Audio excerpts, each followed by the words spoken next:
I'd like to acknowledge a couple of people here and express the hospital's gratitude. Senator Scott Wilk is here to show his support.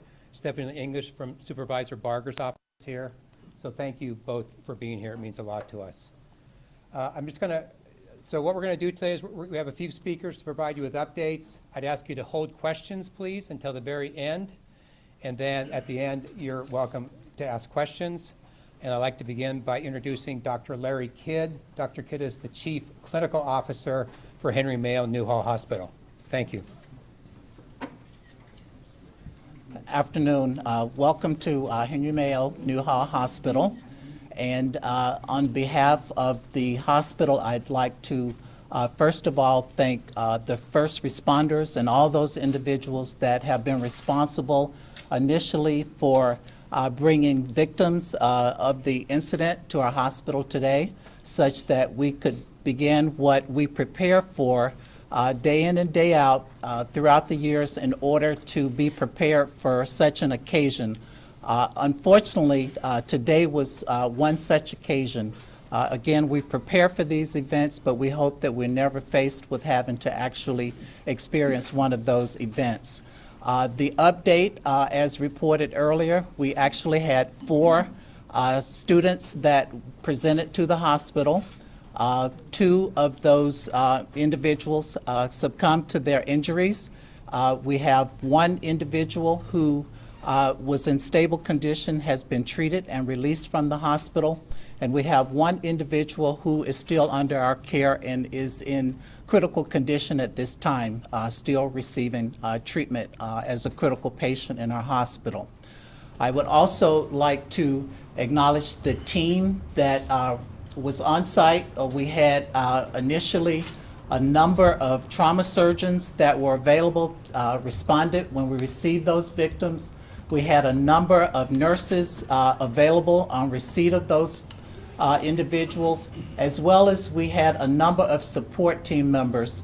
Not only was there a need to respond to the physical injuries of individuals presenting, but obviously this is a very traumatic and emotional time for the victims, for the families, for the staff that are working with those individuals, and of course chaplaincy, spiritual counselors, social workers, etc., have all been here throughout the day working with individuals. We have continued to provide updates to family members, work closely with law enforcement as they continue their investigation. Some areas of which we cannot comment on. However, we are providing updates as we are able to provide additional information. At this point, we have a few individuals that are standing by, one which is one of our trauma surgeons who happened to be on duty this morning and was one of the individuals that responded. And just as a final note, we know that today is the beginning of a process that will take many days, months in order to support this community and to ensure that we are able to move forward as a community. Not only do we provide services to the community as a health organization, but many of our employees the majority of them live in this community, as well as a number of them have children who attend schools in this community, Saugus being one of those schools, as well as they have neighbors, friends, family members as well. With that, I will introduce Dr.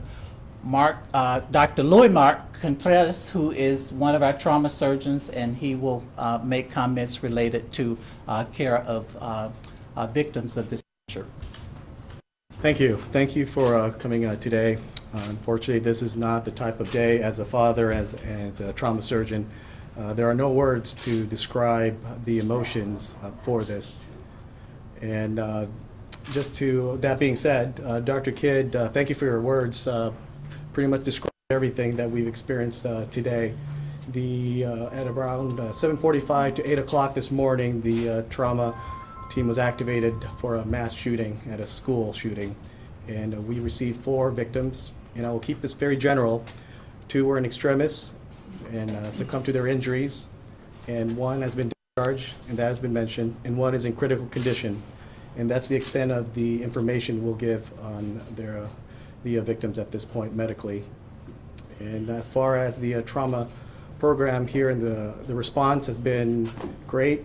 We were more than prepared for this. We have preparations for this kind of event preemptively, and we utilize those resources today, extending even to our trauma resource in the pre-trauma phase. We had kits out there in schools that I hear have been utilized in one of the victims today as well in the Stop the Bleed programs. In the hospitals, we have our resources. Trauma surgeons came in to back us up, and we were more than capable and available to operate on multiple victims today, and which we did. And that being said, the last thing we also need to remember, there are more victims than just the ones in the hospital.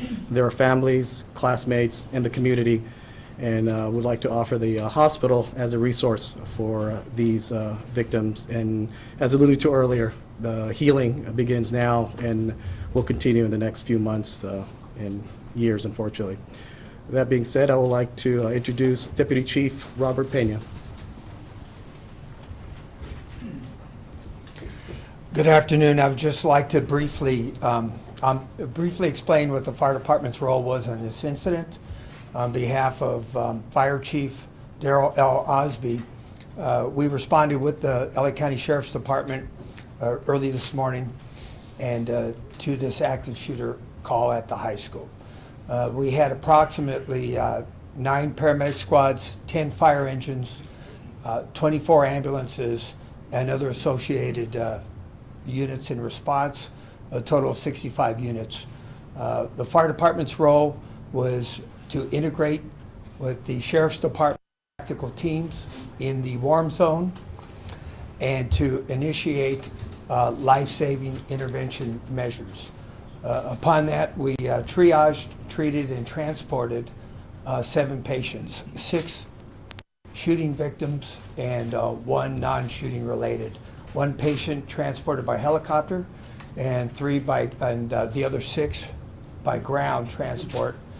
And they went to the hospitals of Holy Cross, Henry, and Olive, one patient. And with that, I just want to recognize and thank the Unified Command and the cooperating assisting agencies on such a traumatic incident. We had several of our first responders had their children in the school, attending classes, attending the school at that time. And I want to thank the Sheriff's Department and the hospitals involved and the ambulance companies in the quick response and professional care. And with that, I'd like to introduce LA County Sheriff's Villanueva.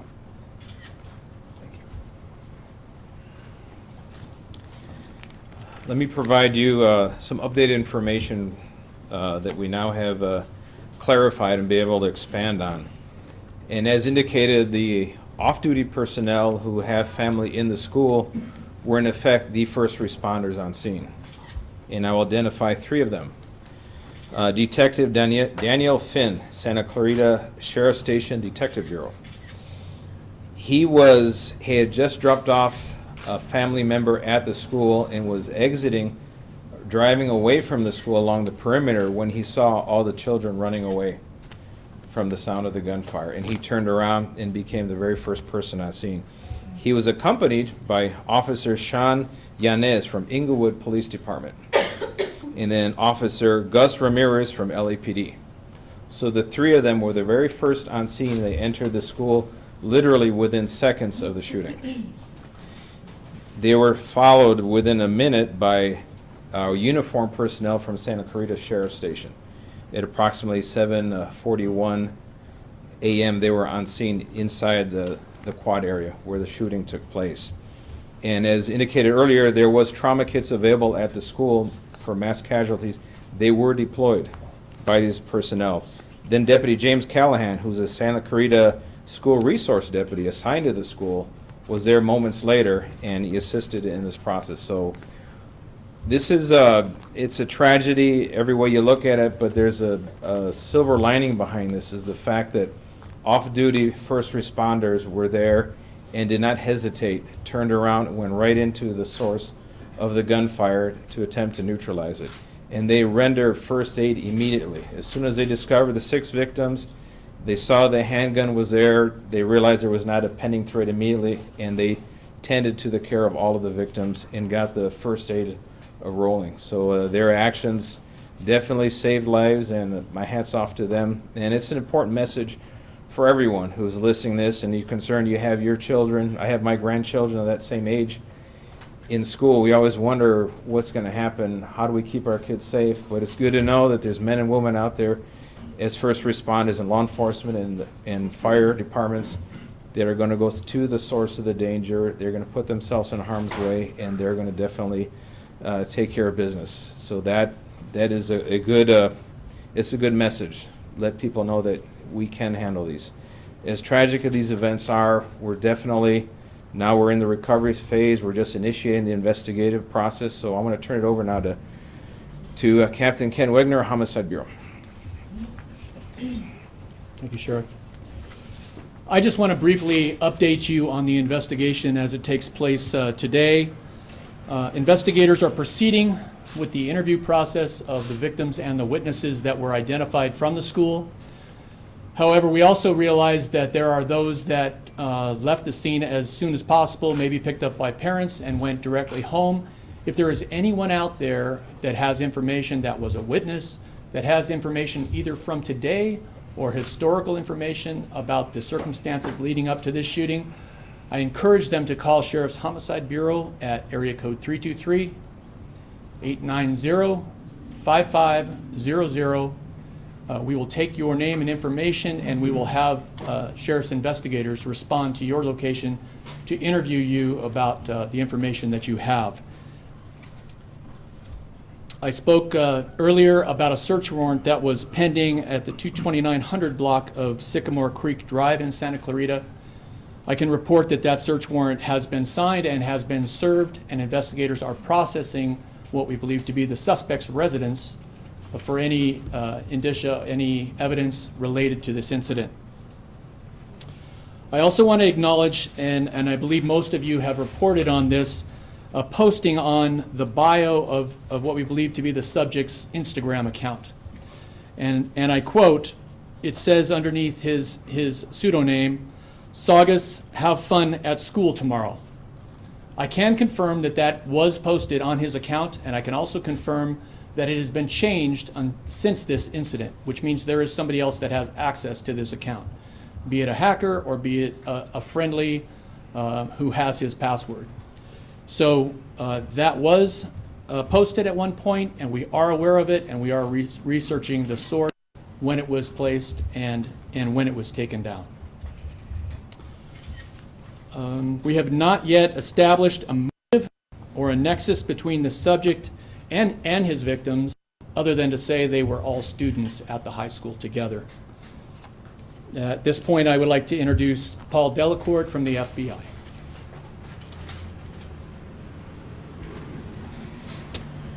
Good afternoon. I'm Paul Delacourt, the Assistant Director in charge of the FBI's Los Angeles Field Office. I know I speak for all the FBI personnel by offering our deepest condolences to the families and friends of the innocent children who lost their lives today, and the families and friends of those who are seriously injured as well. The FBI is continuing to provide assistance to the LA County Sheriffs in terms of investigative resources and technical resources, digital media exploitation, social media exploitation, and the personnel necessary to support any other leads that where we can assist. At this time, we have no reason to believe that the subject was acting on behalf of any other group or any ideology. We have no reason to believe there's any threat or any co-conspirators at this time. But this is day one of the interviews and the exploitation, and things could change. The investigation, of course, is ongoing. We will be thorough alongside the Sheriff's Department to follow any leads that we can to leave no stone unturned. In the meantime, we will seek to assist with the families of the victims and the witnesses to any extent that we can. And while I'm here to offer condolences, and I recognize it's an operational and a clinical briefing, I want to let you know, reassure you that the FBI, the Department of Justice, our state and county and local partners, we talk about this. We work on this problem all the time, this problem of targeted violence and threat to life. We are calling these press conferences, we're having these instances happen way too frequently in our society. We are working together across the jurisdictions for a cross-disciplinary, whole of society approach. We are working on this problem every day to find a solution. Now that may be small consolation today because the tragedy has a face, and the face is our community today. But I want you to know that we are working diligently across the country and here in our area to make sure that we don't have any more incidents of this time. Thank you. Sheriff, si puedo hablar con ustedes en español, por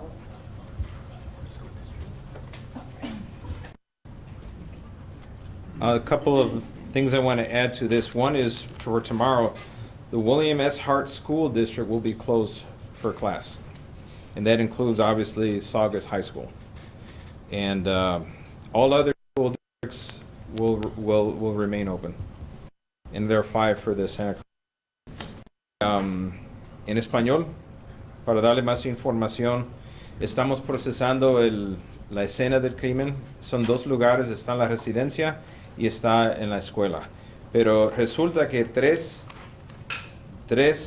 policías fuera de servicio que tenían familiares dentro de la escuela fueron los primeros que respondieron a la llamada de emergencia.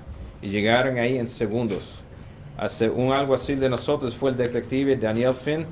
Él vio a los estudiantes corriendo, huyendo del peligro. Y el oficial Sean Yanes de la policía de Inglewood y el oficial Gus Ramírez de la policía de Los Ángeles.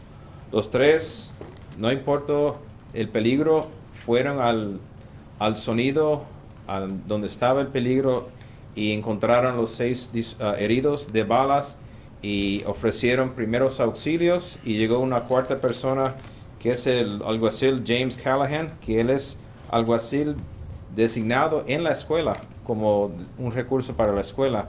Tuvieron equipos de trauma para ofrecer esos primeros auxilios, que eso fue clave para asistir a los doctores aquí en el hospital para disminuir la pérdida de sangre y aumentar la posibilidad que la gente pueda sobrevivir estas tragedias. Y es importante entender que hay gente, los oficiales, aunque no estén en servicio, siempre están disponibles a arriesgar su vida para salvar a los niños en las escuelas. No tengan pendiente los papás que tengan sus hijos en las escuelas. En toda la nación estamos aquí, y en todos los policías, todos los bomberos a través de toda la nación, estamos aquí para servir y para ayudar, para disminuir la posibilidad que haya más víctimas en estos tipos de crímenes. Y quiero agradecer al FBI también la asistencia que están proveyendo a los detectives de homicidio en este caso. Sheriff, is the suspect at this hospital, if you can say, and is he expected to live? The suspect currently is in grave condition, and that's about as far as we can go with that. You can't What say is the his hospital. name? What is the suspect's name? The suspect is a minor, and it is not the policy of the department to release the names of You're minors. gonna charge him as an adult. 2 people died. You gotta put out his name. The And you're putting the person's- Instagram account out. The person still remains anonymous as long as they're a minor. Sheriff, Sheriff, the can I post, ask- as far as the Sheriff, post can I- goes, Sheriff, as far as the post goes, did anyone see that? Did anyone report that? And when was it actually posted? The post was discovered that we are aware of this morning and it was, as the captain said, it was very quickly was removed from the account. So there's no time for someone to call and say, hey, you better look out, you better watch out. By the time we were aware of it, the tragedy had already And happened. there's absolutely no report of this guy having any problems with anyone before or anything? Keep in mind what was posted. Yeah. It said, have a nice day, Saugus, have a nice day at school. Yeah, but in this day and age. There's nothing threatening about that. Okay. I mean, if we responded to those kind of things, we would be doing nothing but chasing our tail. So there was nothing threatening about that. Obviously, in context now, it may have some significance, but we don't know when it was posted, we don't know when it was taken down. Could I So the ask person either one here of at the you, hospital- Sheriff or the captain, do we know, based on the video, how long a time period this was from the time the suspect pulled the weapon until he shot himself? I did see the video, and within approximately 16 seconds, it was over, and the gun was not displayed before that. Did it So seem to be from the random? time that he withdrew the handgun from his backpack to the time that he was on the ground with a gunshot wound to his head was about 16 seconds. So he wasn't roaming around the campus looking for individuals to shoot, just people who were near him, that's who he shot. He was not. I And understand that sure you that have, one of the people Sheriff, he shot is his girlfriend, his ex-girlfriend? We have no indication that there's any nexus between the victim and the subject, except the fact that they were all students there. That Sheriff, we haven't okay, established anything more than that I yet. understand that you don't want to give out the name of the minor, which is not necessarily the case when we see these situations happen across the country. However, why can't you confirm that that suspect might be in the hospital being treated? Well, as a matter of practicality, whenever we have a subject in custody or a suspect in custody, we'll never divulge the location of that person because, for security reasons. Sheriff, can you clarify, Sheriff, can you clarify that the person here at the hospital is critical, is not the suspect? The shooting then appeared to be random. He just fired at whoever was in front of him. That's what it appeared to be. Okay. Can you clarify the person still at the hospital? The person at the hospital, is he critical, is the suspect or is it a victim? There are 2 victims who have since deceased. There is a third that is in grave condition That's all hospitals. across all hospitals. Okay. Can you clarify the person here at the hospital who's critical is not the suspect and is a victim? All I can confirm is that there is one person here who is in critical condition. And it's not the suspect? Can I clarify, this is like a little puzzle here. The surgeon said the person here is in critical condition. Do you have a grave condition category at this hospital or not? He's in critical condition. Okay. We don't have a grave condition. Okay, so now you're saying the person's in grave condition. This hospital does not have that category. When you say grave condition, is that coming from the hospital or from you? That's the terminology we're using, but we're going to defer to the medical experts. If they call it critical, it is critical. How do you know it took 16 seconds? Because I watched the video and the timeline. I did. Are there any critical patients at any of the hospitals? We wouldn't know that. The gun was a .45 semi-auto pistol. And that's about all the detail we can release. Who owned it or where the gun came That is part of the process of Do you have a investigation. registration on the gun? That we can't reveal at this time. About the message again, you had said something earlier that it had been changed since the shooting, which means he couldn't have changed it because he had already shot himself. Is that accurate? That's accurate. Okay. So doesn't that give you reason to think maybe somebody else is in on it? We don't believe so. What's it been changed? Well, I mean, somebody's obviously like trying to cover his tracks, right?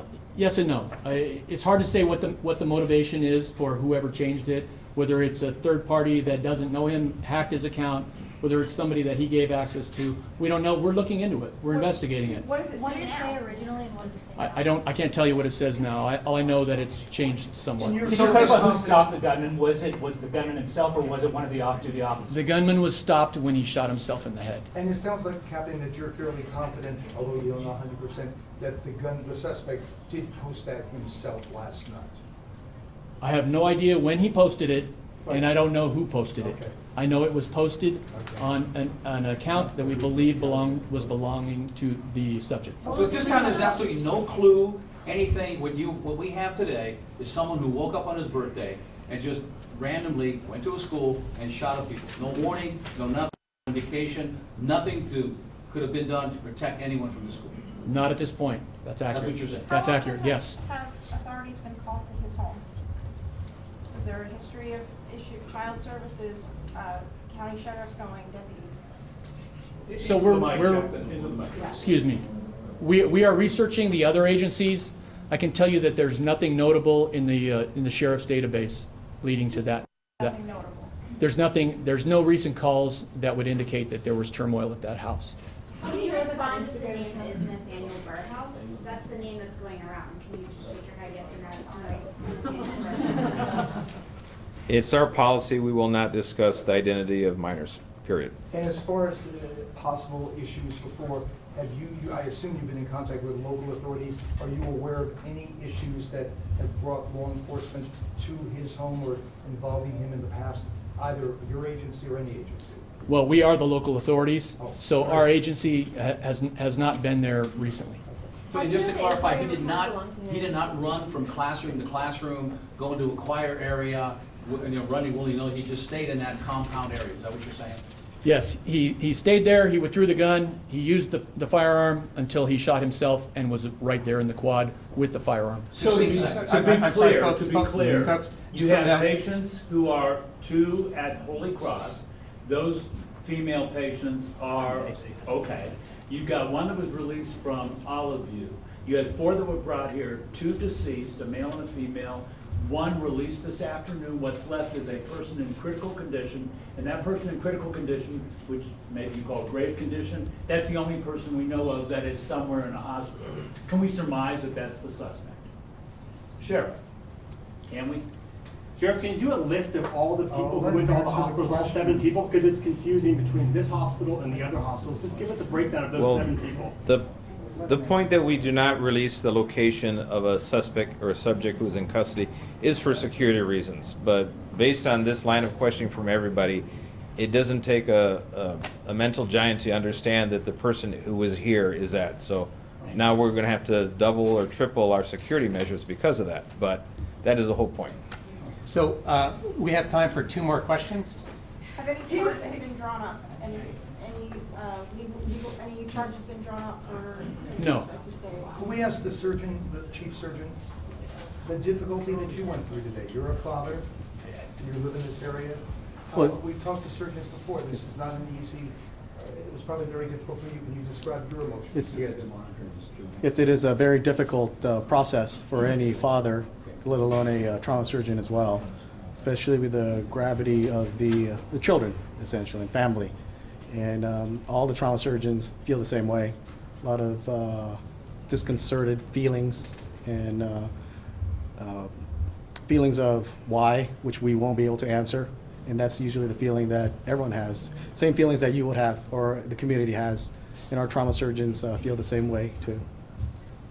Sheriff Villanueva, ¿le puedo hacer una pregunta en español, Sheriff Villanueva? Sí, en En español. relación a, Sí. a ese video que vio su asistente, los 16 segundos, ¿qué es lo que se ve para que la gente pueda entender? Lo que se ve en los 16 segundos fue el estudiante o el sospechoso llegó al área, lo que llama el quad, donde están los más jóvenes de la escuela secundaria, y tenía una mochila y estuvo ahí por un tiempo no haciendo nada más que mirando al vacío, y sacó la mochila y de la mochila sacó la pistola 45, disparó una vez y después un tiempo arregló algo de la pistola que no funcionó y disparó unas 4 veces más.